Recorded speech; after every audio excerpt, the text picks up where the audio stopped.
Buenas tardes, doctora. Buenas tardes, compañeros. Soy Nitza Vázquez Burga. El día de hoy me toca desarrollar el siguiente tópico, lo que es de infección del tracto urinario. Entonces, viendo la parte epidemiológica de la infección del tracto urinario, es que son las más frecuentes en el sexo femenino. Está relacionado con la actividad sexual, los embarazos y la edad. Del 1 al 5% mayormente se va a presentar de forma ambulatoria y del 2 al 3% se presentan a través de las consultas en urgencias. Con respecto a la incidencia en el varón, durante el primer año de vida y pasado los 50 años, en relación con la presencia de alteraciones prostáticas o manipulaciones también urológicas se van a presentar, aumenta también con la edad. La prevalencia, nos menciona que aumenta, como ya lo mencioné, con la edad y varía también según el sexo. Con respecto a las mujeres, es más frecuente en el primer año de vida y de 20 hasta los 40 años y en la etapa posmenopáusicas. Del 50 al 60% mayormente se presenta en mujeres en menores de 24 años y de 25 al 30% en todas las mujeres entre 20 y 40 años. Con respecto a la clasificación clínica de la infección del tracto urinario, tenemos acá las características. En las características vamos a ver la localización, vamos a ver las situaciones clínicas especiales y el riesgo de complicaciones.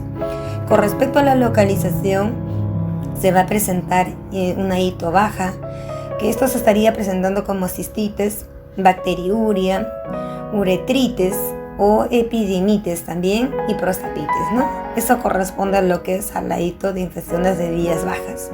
Y con respecto a la infección del tracto urinario de vías altas, tenemos a la pielonefritis, ¿no? O también que se podría dar en la pelvis renal. Con respecto a las situaciones clínicas especiales, tenemos la hito recurrente cuando son recaídas o reinfecciones, ¿no? Hito en embarazadas, infección del tracto urinario en portadores de catéter urinario, pacientes por ejemplo prostáticos que usan su sonda Foley, ¿no? Hito en varones.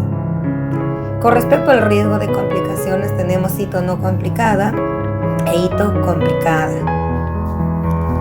En la hito complicada, mayormente se va a presentar por este germen conocido mayormente por E. coli, que es la más resistente y la más difícil también de tratar, ¿no?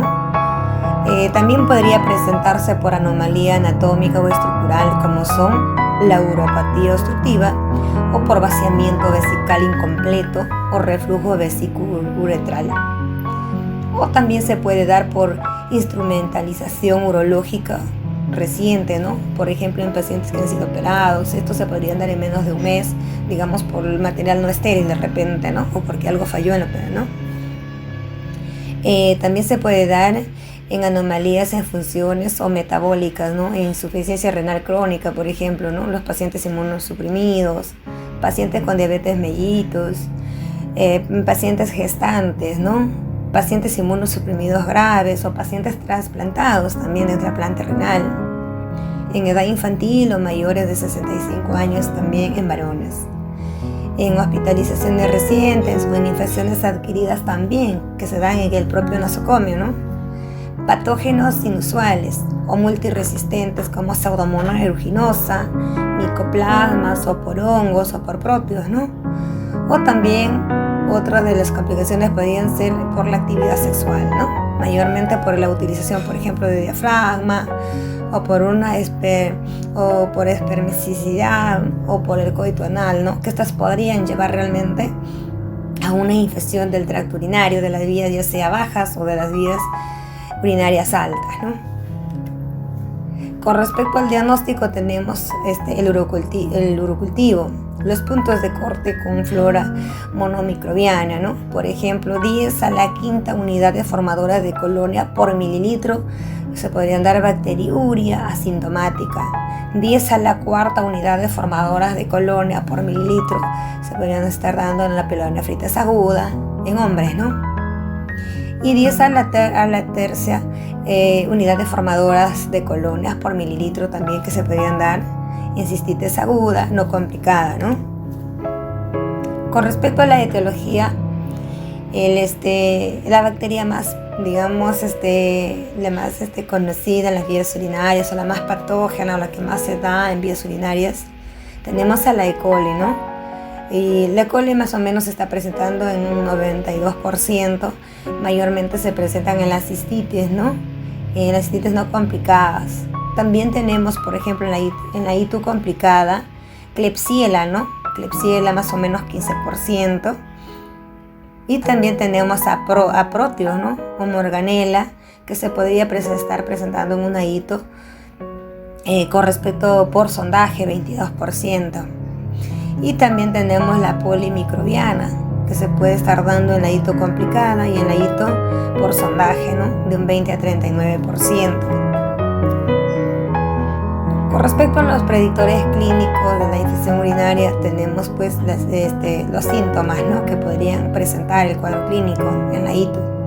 Mayormente el paciente va a cursar con una disuria, con frecuencia miccional, ausencia también de flujo vaginal o ausencia de irritación vaginal. Podría estar causando incluso con hematuria, con dolor lumbar, ¿no? Podría haber hipersensibilidad también en el ángulo costovertebral.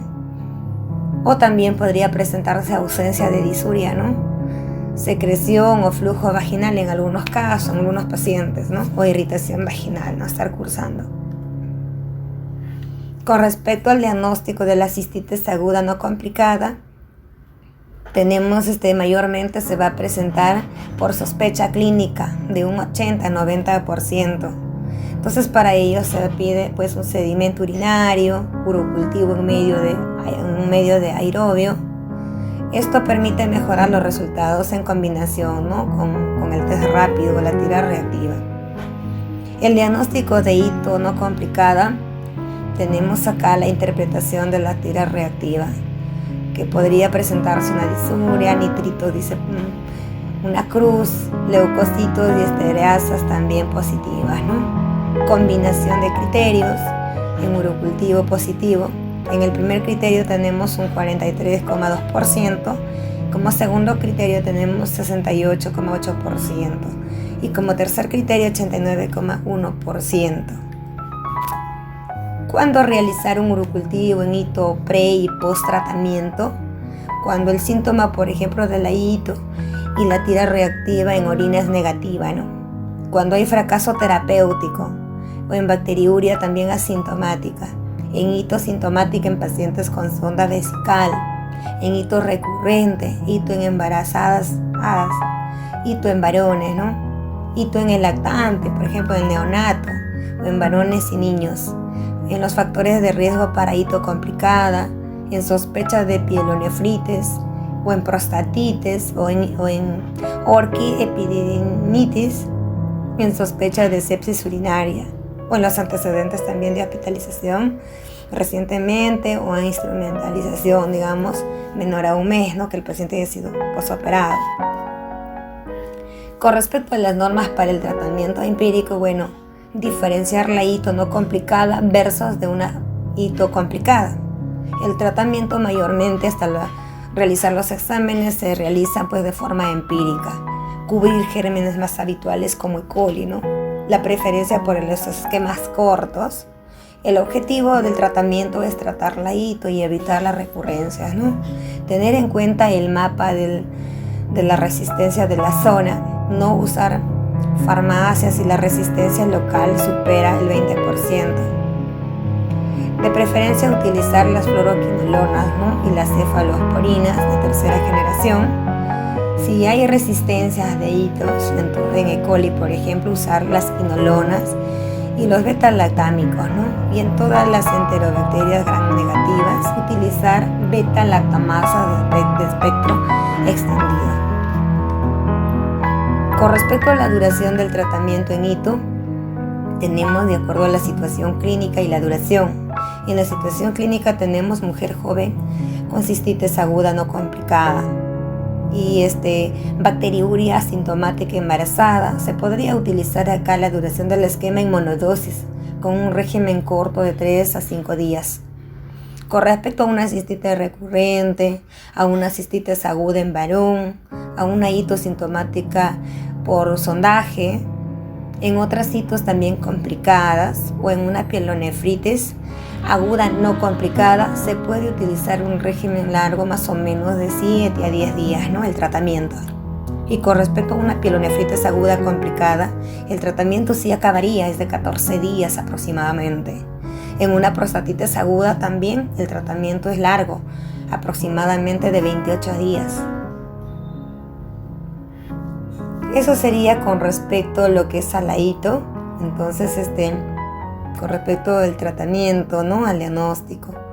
Bueno, los citos mayormente pues se dan, dice, por E. coli, ¿no? Estos patógenos que realmente están presentes en las vías urinarias, ¿no? Y los más comunes. Gracias, doctora. Gracias, compañeros.